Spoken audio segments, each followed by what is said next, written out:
दिन बेहद खास क्योंकि बजट को लेकर जिस तरीके की उम्मीदें तमाम वर्गों की तरफ से सलोनी की गई थी उस पर काफी हद तक आज का जो बजट है वो पूरी तरह से खरा उतरता हुआ नजर आ रहा है। और इसको लेकर रिएक्शंस भी अब सामने आने लगे हैं। बीजेपी के राष्ट्रीय अध्यक्ष जेपी नड्डा ने बजट को लेकर क्या कहा है, सबसे पहले आपको सुनवा देते हैं। पहुंच रहा है। पिछले 10 वर्षों में लगभग 25 करोड़ लोग गरीबी की रेखा से बाहर आ चुके हैं। वो जिसे हम कहते हैं कि बीपीएल से बाहर आ चुके हैं और उसी तरीके से प्रोडक्शन लिंक्ड इंसेंटिव और मेक इन इंडिया इनिशिएटिव से भारत में एक्सपोर्ट में लगातार रिकॉर्ड कायम करने का के आगे हम अग्रसर हैं। पिछले 10 वर्षों में हमारी इकोनॉमी फॉर्मल इकोनॉमी की ओर अग्रसर हुई है। डिजिटल इंडिया से देश की इकोनॉमी ने न केवल मजबूती पाई है बल्कि अब वैश्विक छाप भी हम छोड़ रहे हैं। इस बार बजट का लगभग 9 प्रमुख बिंदुओं के साथ ये बजट आया है। पहला, प्रोडक्टिविटी और रेजिलियंस एग्रीकल्चर के क्षेत्र में। दूसरा, एम्प्लॉयमेंट और स्किलिंग। तीसरा, इंक्लूसिव ह्यूमन रिसोर्स डेवलपमेंट और सोशल जस्टिस। चौथा, मैन्युफैक्चरिंग और सर्विस सेक्टर को बढ़ावा देना। पांचवा, अर्बन डेवलपमेंट। छठा, एनर्जी सिक्योरिटी। सातवां, इंफ्रास्ट्रक्चर। आठवां, इनोवेशन, रिसर्च और डेवलपमेंट। और नौवां है नेक्स्ट जनरेशन के लिए रिफॉर्म्स को लाना। बजट इन 9 बिंदुओं पर आधारित है और यह बजट कुछ मुख्य बिंदुओं की तरफ भी ध्यान दिलाता है, जैसे रोजगार और कौशल, नेचुरल फार्मिंग और नेचुरल फार्मिंग के साथ साथ मुख्य धारा में हमारी महिला शक्ति को, बालिकाओं को मुख्य धारा में लाना और उनका सशक्तिकरण करना, किसानों का ध्यान रखना, अन्नदाता का ध्यान रखना, हमारे दलित भाइयों का ध्यान रखना, हमारे आदिवासी भाइयों को मुख्य धारा में शामिल करना। ये सारे बिंदु इस बजट में समावेश किए गए हैं और इसलिए प्रधानमंत्री जनजातीय उत्तम उन्नत ग्राम अभियान शुरू करने का निर्णय एक सराहनीय पहल है, जिसके तहत लगभग 63,000 गांव। तो हर सेक्टर को कुछ ना कुछ देने की कोशिश इस बजट के जरिए हुई है और हर सेक्टर को आगे बढ़ाने वाला यह बजट है, जेपी नड्डा कहते नजर आ रहे हैं। लेकिन विपक्ष को यह बजट रास नहीं आ रहा है। आपको बताएं कि आम आदमी पार्टी सरकार में मंत्री आतिशी का कहना है कि दिल्ली सरकार को, दिल्ली को धोखा जो है वो केंद्र की तरफ से इस बजट के जरिए मिला है। बजट में दिल्ली को कुछ नहीं मिला। यह सरकार बचाने वाला बजट है, यह आम आदमी पार्टी का कहना है। महंगाई कम करने पर कोई बात नहीं हुई है, यह भी कहती हुई आतिशी नजर आई। आज जो बजट संसद में पेश हुआ उसमें जो दिल्ली के लोगों की डिमांड थी कि जो हम टैक्सेस केंद्र सरकार को देते हैं उसका 5% हिस्सा दिल्ली सरकार को मिलना चाहिए, उस डिमांड पर दिल्ली के लोगों को कुछ नहीं मिला।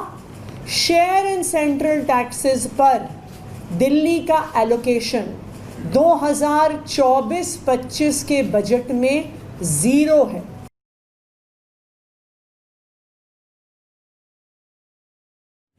तो आपने आतिशी को सुन लिया। वहीं आपको बताएं कि वित्त मंत्री निर्मला सीतारमण ने विपक्ष पर कड़ा प्रहार किया। उन्होंने कहा है कि इंडी गठबंधन एक साथ लड़कर भी भारतीय जनता पार्टी की बराबरी नहीं कर पाए, 240 सीटों तक नहीं ला पाए, वो सिमट गए काफी कम पर। इसको लेकर बड़े प्रश्न खड़े किए हैं निर्मला सीतारमण ने और कहा है कि आरोप प्रत्यारोप की राजनीति लगातार इंडी गठबंधन करता दिखाई दे रहा है, जिससे भारत देश का हर राज्य सामने आए, डेवलप हुए और 1.50 लाख करोड़ इस बार बजट में स्टेट्स के लिए हम दे रहे हैं बिना इंटरेस्ट 50 साल के लिए फ्री। फिनांस कमीशन तो हमारे उनके सजेशन में इसका जिक्र तक नहीं किए, हम ही कर रहे हैं स्टेट्स के साथ काम करने के लिए। हर स्टेट का उनके अपने अपने प्रोजेक्ट्स जो प्रोसेस के चलते हुए आता है उन सबको हम मानते हैं और ज़रूर उनको जो फाइनेंस करना है वो हम करेंगे। मगर जिक्र इसलिए नहीं किया बजट में कुर्सी बचाने। जब उनका टोटल को एक और बार चुनावी सीट जो जीते हैं वो 101 और बार उसको गिनकर देख लें, 237 पार्टीज कुल मिलाकर के कुर्सी बचाने वाले बात बोलने का अर्हत अधिकार उनके पास नहीं होता है। 121 Ma'am, Meghna Mittal from Money Control. In the union budget, you have announced financial support to MSMEs for shift to clean energy and also a new mechanism for credit so that they do not go into stress and they do not turn into NPAs. Any details on that? I'm so glad you asked this question. I'm really glad because उधर मोदी सरकार 3.0 के budget का सभी को बेसब्री से यहां पर इंतजार था और खास तौर पर अगर बिहार की बात करें तो दिल खोलकर बिहार के लिए इस बजट में कई ऐसे प्रावधान किए गए हैं और अगर बिहार के लोगों की बात कर रहे हैं तब 100 में से 100 नंबर देते हुए तमाम लोग इस बजट को नजर आ रहे हैं। देखिए covering Bihar,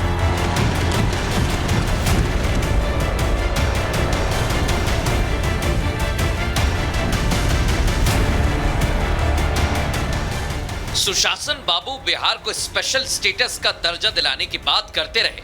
वो पूरी तरह तो नहीं, लेकिन आम बजट में नीतीश कुमार के बिहार की लॉटरी लग गई है।